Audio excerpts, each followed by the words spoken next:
At the end of the day, when there's not a lot of resources out here and your teachers aren't stressing you to come to class or not even caring, you know, you're not going to go to school. You're going to sell drugs. You're going to do what you have to do. To go down to a drug corner in the inner city is the rational act of somebody going to work for the only company that exists in a company town.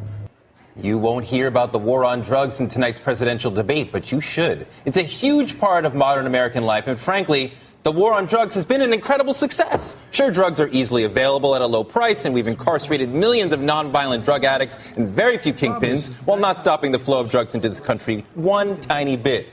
But for people involved directly or tangentially with the prison industrial complex, for police departments, for judges, lawyers, and elected officials who have used the war on drugs to make money and or get elected, the war's been a huge success. The problem is that cop that made that cheap drug arrest, he's going to get paid. He's going to get the hours of overtime for taking the drugs down to ECU. He's going to get paid for processing the prisoner down at Central Booking. He's going to get paid for sitting back at his desk and writing the paperwork for a couple hours. And he's going to do that 40, 50, 60 times a month so that his base pay might end up being only half of what he's actually paid as a police officer.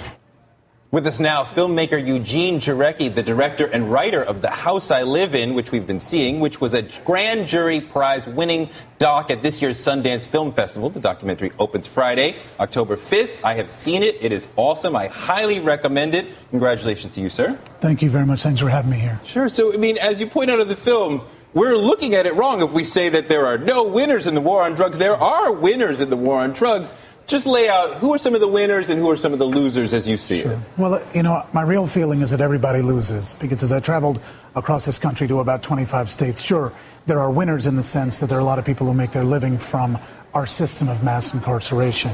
But those are people who can barely describe their jobs, what they do each day, to their children. Right. So they lose on a moral level. They lose spiritually because we've devoted ourselves as a country to looking at drug addiction, which afflicts so many Americans, as addictions do across the board. We've dealt with drug addiction for some reason as something that we should punish rather than approach with compassion.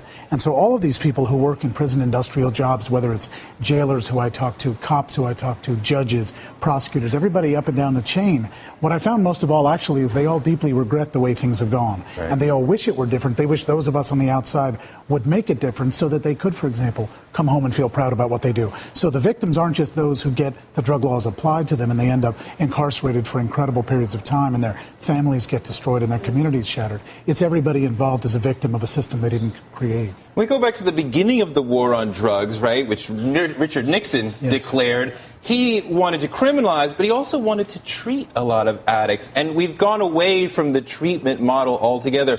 Why did we lose sight of that being part of the whole model? Well, it's easy politics to say you're tough on crime. And Nixon discovered that in '68 when he made, for the first time, crime a national issue. The funny thing is about Nixon is he deserves a great deal of credit actually on the ground for how he dealt with addiction. Because he dealt with the drug problem in a way where, 2/3 of his drug budget were spent on treatment. Only a third on interdiction and law enforcement. Right. So he knew personally and practically from experience that treatment was the way to go. And yet he also knew that on the campaign trail, that doesn't sell. That on the campaign trail, you want to say, I'm going to be tough on crime. I'll protect you from the evildoers down the block. I will protect you from this scourge in American life.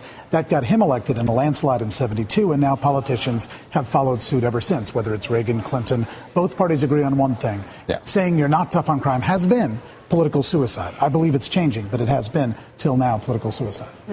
Well, you were just telling us as you sat down that you just got back from an incredible trip to Oklahoma. Tell us what you were doing there. I met some incredible people in Oklahoma. Oklahoma is a state with one of the toughest prison systems in the country, and yet those who run the Department of Corrections in Oklahoma have been some of my greatest educators about the way this system works. They are deep-thinking, caring people whose basic message is, here inside the prison system, what we see is the receiving end of what cheap politicians do by saying they're tough on crime. They promise taller fences, more cops on the beat, more handcuffs, etc., and the public gets all lathered up, and so when they get elected, they have to deliver on that. Well, where do they get the money? They take the money directly out of the programs that people in corrections have in place to try to give people the skill they never learned. So when they get out, they don't become a repeat offender. They have a skill that might get them a job or teach them character traits that our failing schools don't teach them. And so I learned from people on the inside that corrections sees the failure of this system on the receiving end. So when we went to go show the film now in prisons in Oklahoma, we did that because Oklahoma is a remarkable state that allowed us to show a quite controversial film to the prisoners inside Oklahoma. And what I learned was that the prisoners are themselves, like the guards around them, all trapped in a system they wish were different. I had big burly men with tattoos stand up and just say to me, I needed help. I needed help, Eugene, like someone in your family probably needs help. And I didn't get help. I got punishment. And that led to more addiction. And then I got punished further. And now I'm here, as one of them told me, I'm in jail for life without parole for the possession of 3 ounces of methamphetamine. That's a package about that big, and he will never leave prison. Eugene, so what's the solution? What's the, what do we do? Is the argument that we legalize drugs, just some drugs, all drugs? What do we do about this? Well, I think legalize is a dangerous word because it's been used over time to scare people to think that the only antidote to having a system that's draconian and the laughingstock of the world.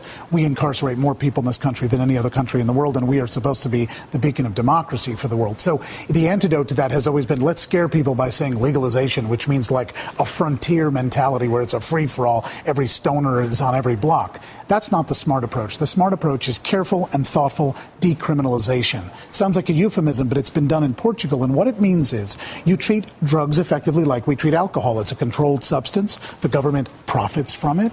What an idea. And then in addition to that, they control the way we use it. So grown-ups can take alcohol, right? They can do it responsibly. Children can't. And if you're a grown-up and you use alcohol irresponsibly, if it becomes a factor, for example, in another crime, like you drive your car and hurt somebody, that's manslaughter, right? If you were using alcohol, it's going to be called murder. So we have this treatment of a controlled substance like alcohol as something that has to be responsibly consumed, and there are specific regulations about it. And of course, if another terrible thing happens that we all fear, rape, robbery, murder, whatever, it's an aggravating factor. I would say the same should be true of drugs. So can heroin be responsibly consumed, for example? I think heroin can be responsibly handled by a government that treats its people with compassion when they're addicted to it, as many countries have proven, and we are falling way behind that. Eugene Jarecki, the film is called The House I Live In. Thank you much for being here. And thank you for pointing out that we've been criminalizing black and brown people, but now that the meth trend is coming, and you talk about that a lot in the film, that when a lot of white people are going to prison for these drug laws, then we're going to see a change. Good luck with the film. Thank you. It comes out this Friday in New York, October 5th, so I'd love people to come and see it. I'm sure they will. Eugene Jarecki, thank you. And up next, Mortal Kombat political style.